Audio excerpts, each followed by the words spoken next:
Hey, sweetie, what did Daddy and Caitlin build that we're gonna do? Swimming pool. A swimming pool! So you hear we've dubbed it the swimming pool. We got 3 girls and 1 boy, and we are ready to swim. So here goes our maiden voyage. Alright, so I wanted to start off by showing you the little 3D model. I usually like to model things up whenever I have a little project, as you've seen in my other videos. So this was kind of my idea for this pool, is that I wanted to use, because 2x4s you can get in like 10 foot, 12 foot, and 16 foot lengths or something like that. And this is just a regular old stud. This one right here, so this is almost 8 feet, it's a little shy of 8 feet, some like 7 foot 8 or something. So that's a regular 2x4, that's a regular 2x4 studs for walls. And this is a 2x4, but it is 12 feet. So my pool dimensions here are 9 feet across and then 13.5 feet lengthwise.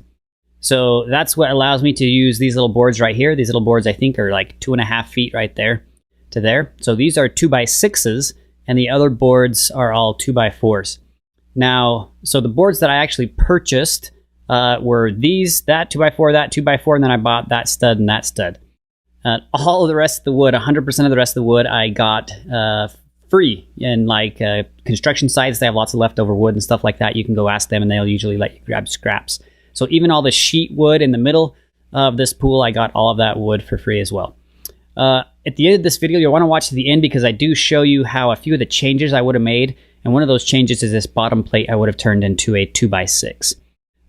So anyway, this is kind of the look and feel of how this is going to go together. Notice how this board right here is notched in the bottom. So these are the exact same thing, except the top one's just flipped upside down. And I did that on purpose because I wanted to be the top to be relatively flat. As I ended up building, you'll see in the video, a little sort of platform over on this edge so you can climb into the pool a little bit easier. So that's the 3D model. Let's go ahead and check out the build. So I think I spent around $250 for the project. Most of that was for the tarp for the inside and then the foam plastic to cover the pool. Cut out our 4 corner pieces first. So we have, of course, 8 of these. We're gonna do the 4 bottoms. These are 2.5 feet. And then I've got my little marks here. So you can see we're gonna be cutting out here on the table saw these 45-degree angles. You could use a hand saw or anything else really, a miter saw or something. But the measurements I've got here is it's 4 3/8 to that first one from the outside edge, and then it's 6.5 to that second one. That's using the inside edges right here, so that's 4 3/8 and 6.5. And then the same thing over here, 4 3/8 and then 6.5. So then I just marked 45 degrees from those so I can kind of see them. And I also marked some lines on here because we're going to be cutting this out on the table saw. So on the table saw, I've got the little 45 degrees. So again, we can just block that in like that. And then we're going to run through the table saw. Now I've set my blade height to be 2.5 inches. So I'm basically going to cut halfway out of this board right there. But you can kind of cut, if you wanted to do the full 2x4, you could do 3.5 inches or whatever you want to do. So we're going to do 4 of these, so I'll cut these out. If you kind of are doing your own measurements and you're not doing exactly a 9 by 13.5, which is what my pool is going to be right here, an easy way to do this is you could always just lay down your boards, lay one here and lay one across. So kind of build your bottom box out of your lumber and then just set this on top of the corner. Make sure you have a 45-degree angle and then just strike lines wherever your boards fall. That'll give you the measurements, you know, kind of right there and right there. Anyway, here we go.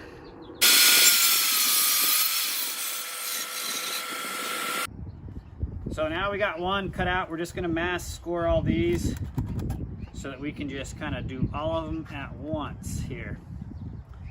We actually moved over to the other saw. So we're gonna do our chop saw. As we found out it's a little bit easier to do our angles a little bit quicker. So here I am cutting out the little curves on the chop saw. The more slices you make, the easier it is to knock them out, and you set the same depth on your saw. Okay, go ahead.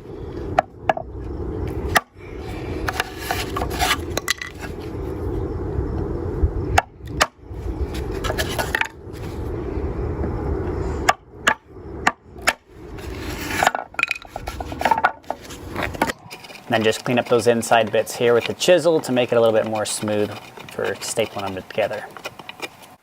And here I'm just measuring out and marking a few lines on the cement so I can get my board square before I line everything up. Okay, you can see from the time lapse we now have our base down, so that's kind of how those corners fit in, like so. So we just kind of measured our box. This one is, of course, it's 9 feet like I showed earlier, and then it's 13.5 this way. So we measured those, centered them, and then just dropped in all the 4 corners where they meet. So that's the base, and then we're gonna do our second sheet here and then hook on the top. So here I am screwing in these little risers where the top tier is gonna sit on top. Just did 2, kind of toe-nailed them in from each side. I pre-drilled my holes, and then I'm using screws as I want to be able to disassemble this at a later date. And then we're putting in the little side panels here. Didn't use a whole lot of screws here because, again, the weight of the water pushing out against the walls is going to hold those pretty tight. So just tack in a few screws here and there, and that should be plenty. And then lastly, just kind of doing these little corners, and then that's it. So I went ahead and fastened, you can see on each of these, 2 corner plates on all my corners there, so that that inside piece would fit in there. So we're all ready to go. We're going to leave that last hole open so we can get in and out of it. But our last step here, which you'll see next, is I'm going to get carpet padding. I'm going to lay carpet padding in the entire bowl. So I thought carpet padding actually might poke a hole. So I ended up ordering this 1/8" foam padding. I'll put a link in the description. I'm also going to get, my idea is to get pool noodles and run a pool noodle strip all the way along the inside edges. I'm going to cut it kind of in quarters. So I'll get a nice little sort of rounded edge as that comes down from the wall and transitions to the cement. So I'm going to do that on the corners. I'm also going to end up putting pool noodle on the top rim just to kind of protect it. So we'll put pool noodle, we're going to lay down carpet pad, then we'll put the little tarp I bought inside of that, and she's ready to go. Fill it full of water and give her a whirl. Not a whole lot to see here, just cutting these little poodle noodles in quarters so I can use them for my coping.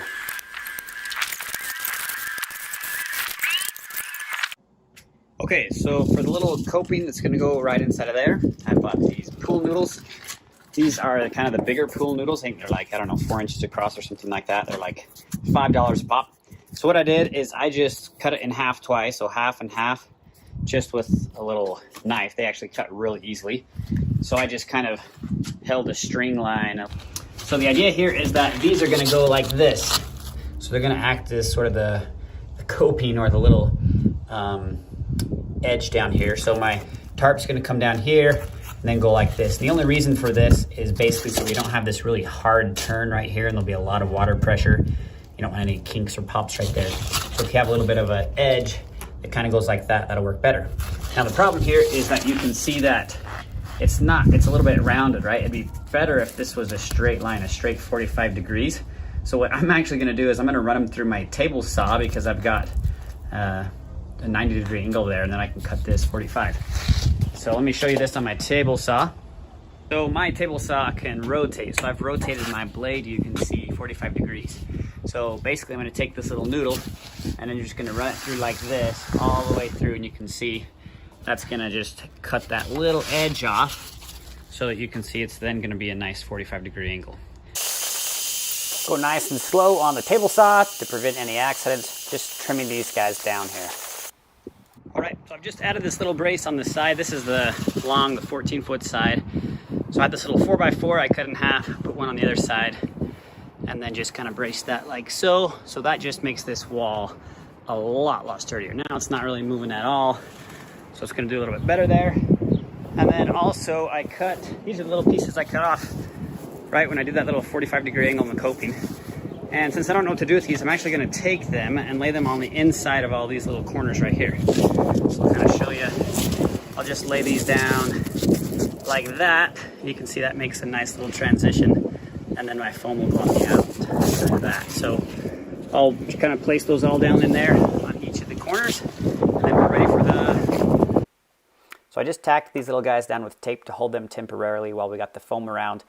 Don't do this on a windy day. It's very hard to do windy. But you can see I have a little spray can of this sticky spray. So you can kind of spray that on the wall as you go, and that helps the foam stick to that. All right, so it is all taped up. You can see I've got my little corners in there that we cut earlier. I have the foam around all the bottoms, the tops. There's Caleb excited for it. And now we're getting ready to lay out the big giant tarp. So we're gonna lay this down and fold it out, start to fill it up. So here we are just kind of folding out this vinyl plastic tarp that I bought. link again down in the description. And then just make sure you have some tape so you can kind of tape things as you're going. A few staple guns to be able to staple to the back side to hold things in place. And then here I'm just kind of framing up this end. You'll see in a minute. All right, we are ready to swim. So you probably saw in time lapse, this is kind of something I wanted to do. I actually got this piece of Trex, this big old 10-inch by 12-foot in the coal lumber pile at the hardware store. So it was super cheap. And when I saw it, I figured, oh, I'm gonna make a little kind of a sitting place so you can kind of climb up, sit, and get down in easier. Anyway, so I kind of framed just a little small box like that, so where you can put that on. That'll also help kind of reinforce this end. So I did fill it up with water. It's got, I don't know, maybe 1.5 feet, 2 feet probably-ish in there. And everything's looking pretty good. No major bows. And then I've done the same thing like I did over on that side. I added a 2x6 there and then braced. I pounded down a little stake in the ground to hold that. And then I pounded down a little stake in the hold this one. There's girl 1, there's girl 2. Excited to go swimming? Yeah. And we're gonna be swimming here in about, what, girls? 10 minutes? Yeah. Yeah. And they couldn't take it any longer. They had to get in even though the water was only half full. All right, this is gonna be our last video. So I just wanted to kind of show you how I bought this little tarp to cover it. This is a fairly cheap tarp. I got this at Harbor Freight. I think you can get them for like, I don't know, 15 or 16 bucks. And it's about the right size that it just fits over everything and has, you know, 6 or 8 inches overlapped here. So I'm gonna show you how I did that. This is a little pool heater thing that my brother actually gave me from one of his old pools. It doesn't actually work that well, but they claim it's supposed to heat the pool up 5 degrees. But I did a few tests yesterday and didn't seem like it was doing much. Anyway, so on this, what I've done here is, I'm not quite done, but I've just got these little things you just can see bungeed in like this. So it'll be easy for me to just unbungee that, and then I'm gonna pull this all the way back to that edge when we want to swim. So underneath here, I'll kind of show you what I did here to create this little thing.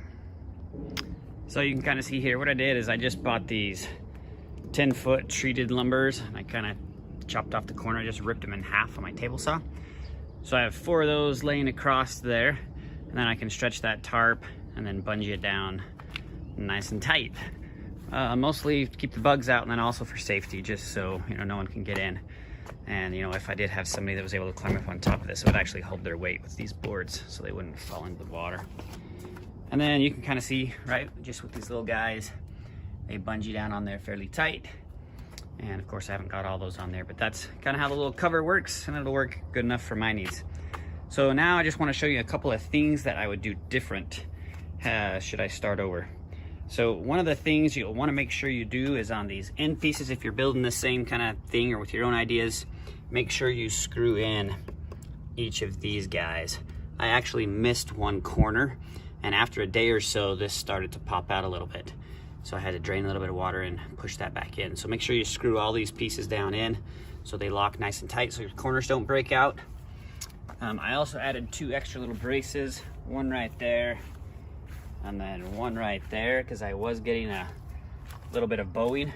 So if I were to do this again, I would, on this bottom plate, instead of a 2x4, I would do a 2x6. So just like I did on these corners here, most of the pressure is down there on the bottom, so I'd do a 2x6 on the bottom. 2x4 on the top I still would think would be fine. There's really no pressure up there. But all the way around I would do 2x6s on the very bottom. And that's pretty much the only changes I would make, or things to kind of watch out for if you're doing this on your own. So anyway, kids had a blast the last couple days swimming. Make sure you do get a filter of some sort. The reason why I started building this entire thing from scratch was just kind of a fun project with my son to do, but then my brother, he had this little pool heater and then this little extra pump that was from some old pool. So I use this little pool pump to filter the water. Make sure you get a filter in there, and then also probably some chlorine eventually if you plan on keeping it all summer, because it'll start to get mildew if you don't get the water filtered. Anyway, that's it for the pool backyard do it wrong yourself build video. All right, thanks for watching. Oh, and don't think we didn't get a basketball hoop, because we did.